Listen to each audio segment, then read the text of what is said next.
మీకు ప్యానెల్లో ఉన్న రాజేష్ గారికి, సాహెబ్ గారికి, అలాగే ఏబిఎన్ వీక్షకులకి గుడ్ ఆఫ్టర్నూన్ అండి. నమస్తే అండి. ఏం చెప్తారు? ఒకవైపు ఇటు మీ కూటమి సభ్యులందరూ కూడా అంటే దాంట్లో బీఫామ్ అందుకున్న వాళ్ళు ఇప్పుడు నామినేషన్లు వేయడానికి సిద్ధంగా ఉన్నారు. ఉత్సాహంగా చాలా పెద్ద ఎత్తున ర్యాలీలు ఇవన్నీ చేస్తున్న పరిస్థితి. కానీ అధికార పార్టీలో అలాంటి పరిస్థితి కనిపించట్లేదు. ఇంకా అభ్యర్థులు ఇంకా ఇప్పటికి కూడా ఏదైనా మారితే మారొచ్చు అనే విధంగానే కనిపిస్తా ఉన్నారు.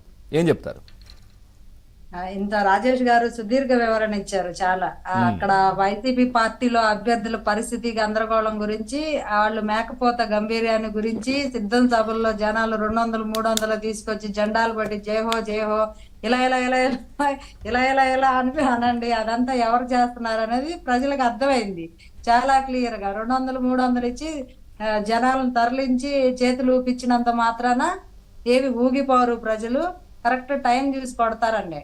ఇప్పుడు నామినేషన్ పర్వం మొదలైంది, అసలు కురుక్షేత్రం మొదలైంది. ఆ కురుక్షేత్రంలో అందరూ ఇప్పుడు ఎవరైతే అన్ని 3 పార్టీలు కూటమి అభ్యర్థులు నిర్ద్విధ్వంగా అసలు దిగ్విజయంగా నామినేషన్ ప్రాసెస్ ని మొదలు పెట్టడం జరిగింది. నిన్ననే మా పార్టీ అభ్యర్థులందరికీ 21 మందికి బీ ఫామ్లు అందజేయడం జరిగింది. అందరూ ప్రతిజ్ఞ కూడా పూనారు. ఏ రకమైన ప్రతిజ్ఞ పూనారో మనం అసెంబ్లీలో చేయాల్సిన ప్రతిజ్ఞ నామినేషన్ బీఫామ్ తీసుకునేటప్పుడే అంటే ఆ బీఫామ్ కి అంత వాల్యూ ఉంది, రాజ్యాంగబద్ధంగా వాల్యూ ఇచ్చారు.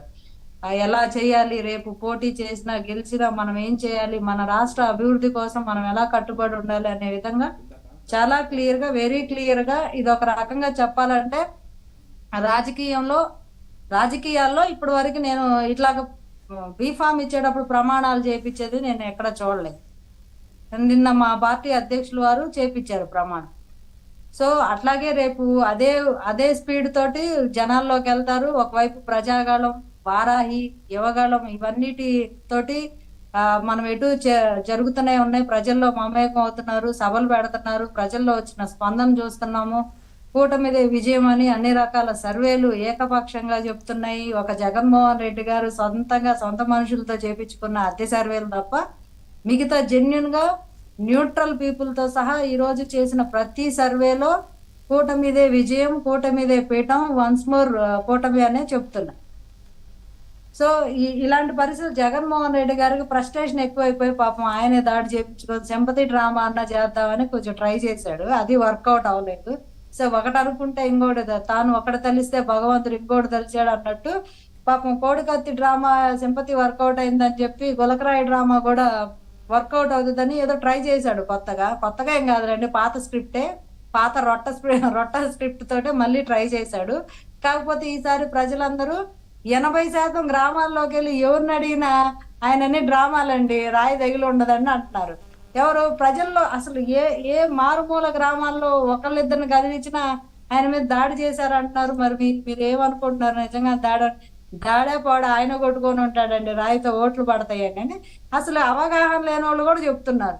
అంటే దీన్ని బట్టి ఏమర్థం అవుతుంది? ప్రజలు కూడా ఈగర్లీ, రాజేష్ గారు చెప్పినట్టు ఈగర్లీ వెయిట్ చేస్తున్నారు సమయం కోసం. అంతే, వాళ్ళ ఓటు అనే ఆయుధంతో వాళ్ళు ఆల్రెడీ డిసైడ్ అయిపోయారు. ఎప్పుడో 3 సంవత్సరాల క్రితమే డిసైడ్ అయిపోయారు.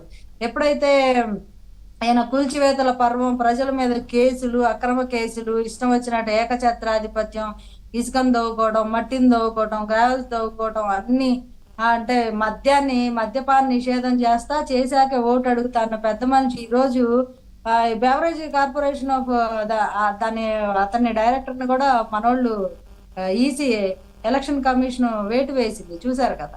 ఏ రకంగా మద్యాన్ని బస్సుల్లో తరలించాడు అంటే సభల కోసం జనాలకి ముందుగానే మద్యం పంపించి అసలు ఆంధ్ర రాష్ట్రంలో మద్యం అనేది దొరకకుండా మొత్తం మద్యం అంతా బ్లాక్ చేశారు.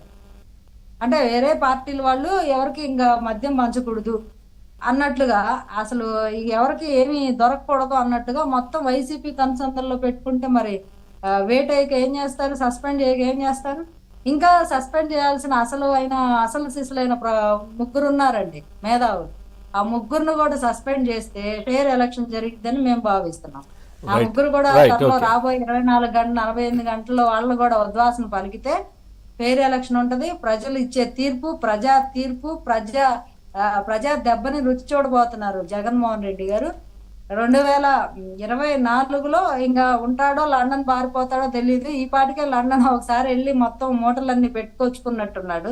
సో 24 జూన్ 4 కల్లా తెలిసిపోద్ది. మే 13 తోటి తీర్పిస్తారు. 4 కల్లా బయటకు వస్తుంది. జగన్మోహన్ రెడ్డి గారి సినిమా రైట్, ఓకే, అయిపోయింది, ప్యాకప్ అయిపోయింది. రైట్. సాహెబ్ గారు నమస్తే అండి. నమస్తే పవన్ గారు. రైట్, ఏం చెప్తారు? 5 ఏళ్ల కాలం గడిచిపోయింది. నేతలకు మళ్ళీ ఎన్నికల పరీక్ష స్టార్ట్ అవబోతోంది. ఇటు అభివృద్ధికా లేదంటే విధ్వంసానికా అనే ఒక పరీక్షనైతే ప్రజల ముందు రాబోతోంది. ఈ రోజు నుంచి కూడా నామినేషన్ల పర్వం కొనసాగుతోంది. మీ యువనేత కూడా ఈరోజు నామినేషన్ వేస్తున్నట్టుగా తెలుస్తోంది. సో ఏం చెప్తారు? ఒకవైపు ఈ విధమైనటువంటి పరిస్థితి, అభివృద్ధి, సంక్షేమం గురించి వివరిస్తూ మీ కూటమి నేతలందరూ కూడా ప్రజల్లో తిరుగుతున్నారు. అటువైపు జగన్మోహన్ రెడ్డి మాత్రం